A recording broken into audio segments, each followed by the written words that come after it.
Alors maintenant, on va essayer de faire une diapositive dans laquelle on va mettre une photo. Donc pour cela, eh bien, je retourne dans Accueil, Nouvelle diapositive, et puis je vais toujours prendre titre et contenu. Je vais aller chercher une photo. Donc pour ça, je vais venir sur mon ordinateur. Voilà. Et ici, je vais prendre les manchots. Hop. Voilà. Ah, j'ai oublié de mettre mon titre. Alors mon titre, c'est une équipe dynamique. Voilà. Donc j'ai mon image ici. Cette image, je peux la redimensionner. Alors si je veux pas qu'elle soit déformée, hein, ben, je vais prendre les coins. Quand je prends les coins, l'image n'est pas déformée. Si je avais pris ça, voilà, je déforme mon image. Donc c'est pas bien. Donc je vais pouvoir réduire un petit peu mon image. L'image ici, je la sélectionne et je vais pouvoir la faire pivoter avec ce petit rond. Je vais pouvoir lui faire des petits effets comme ça, hein, pour faire la faire pivoter. Je peux aussi aller dans format d'image et là lui donner différentes formes. Tu vois, si je clique ici, hein, je suis dans format d'image là-haut, je clique ici et là je vais pouvoir lui donner différents aspects.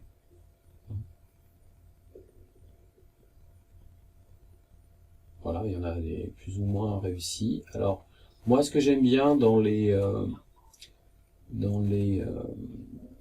mémoires, dans les supports, enfin dans les trucs un peu sérieux, moi j'aime bien utiliser celle-ci, cet effet-là, où j'ai juste une photo avec une petite ombre derrière. Donc ça, c'est plutôt sympa. Si on veut faire un truc un peu plus fun, bon, après il y a des choses comme ça. Là, ce que je vais utiliser, je vais prendre ça. Voilà. D'accord. Alors on voit qu'ici, dans les deux dernières versions, il nous propose aussi des petites présentations, hein, un petit peu plus modernes. Hein. Donc parfois c'est très intéressant d'utiliser ça, ça fait très dynamique. Voilà. Alors, je vais ici vouloir écrire en dessous de mon image. Pour écrire en dessous de mon image, je vais faire insertion, zone de texte. Là, j'ai ma souris qui se transforme en sorte d'épée. Je clique. Et là, je vais écrire moyenne d'âge 32 ans. Là, c'est des vieux manchots. Voilà. D'accord. Ce qui peut être pratique, tu vois, si je veux centrer mon texte par rapport à l'image, ce que je fais, c'est que souvent, je donne la même largeur à ma zone de texte qu'à mon image. Ce qui fait que si je centre, je serai forcément au milieu de cette photo. Voilà. Bon là, le fait qu'on soit en biais, c'est un petit peu particulier. Voilà les petites choses qu'on peut faire sur une photo. Je vais te proposer de voir autre chose sur les photos. Oui, alors sur les photos, on peut aussi changer, mettre des filtres de couleurs. Donc ça peut être intéressant si par exemple, toi, tu as fait ta présentation avec une certaine couleur, eh bien, tu peux mettre un filtre pour que ta photo ne tranche pas trop avec le reste de tes diapositives. Voilà. Donc là, on peut mettre des filtres. Tu peux aussi jouer aussi sur la clarté de l'image. Alors là, c'est une image qui est d'assez bonne qualité, donc on n'a pas ce genre de souci. Mais parfois, quand on a pris des photos perso, on a parfois besoin de les éclaircir, donc on peut venir ici. Hein. On peut aussi mettre des effets artistiques, des choses comme ça. Voilà. Après, faut venir voir. Voilà.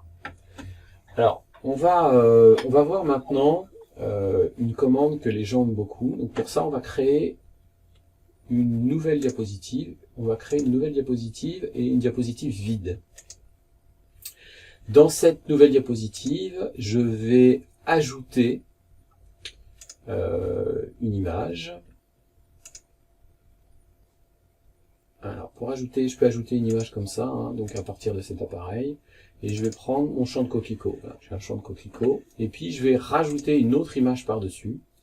Je viens ici, sur cet appareil, et je vais prendre le papillon ici. Voilà. Le papillon, il s'est mis par-dessus. Alors, ce papillon, ben moi, ce que j'aimerais, c'est le remettre en liberté. Et pour le remettre en liberté, il va falloir que je le détourne. Donc, il va falloir que j'enlève le contexte dans lequel il est. Là. Donc là, il est dans une salle de classe. Ça va pas, donc je veux pas avoir la main, je veux pas avoir le rideau, etc. Donc pour détourer un objet, on a une commande qui est très pratique dans PowerPoint. Ici, il est marqué supprimer l'arrière-plan. Je clique dessus.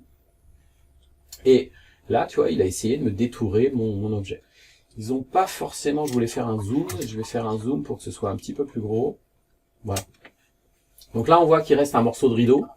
Et ici, on voit qu'on a effacé un bout de ses ailes. Hein, tu vois, ici, il y a des petits trous. Hein. Si je validais, là, ça me ferait des trous. Donc, ça serait vraiment pas terrible.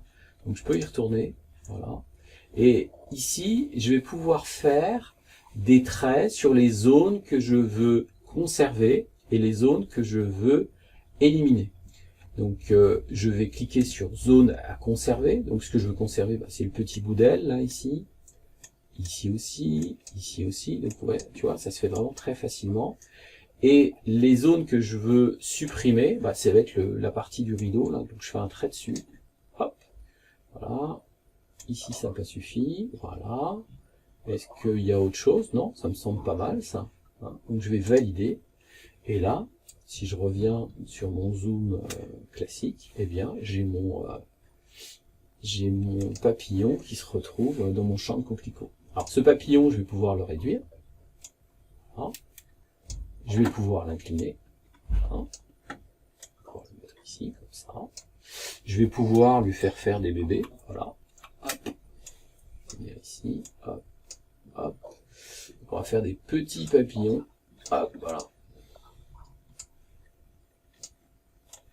Voilà. Je sais ce que je vais. Et là, moi, je trouve que le résultat, il est vraiment bluffant. Voilà. Si je viens ici, on y voit un peu que du feu. D'accord? C'est compris? D'accord. Ouais, c'est compris.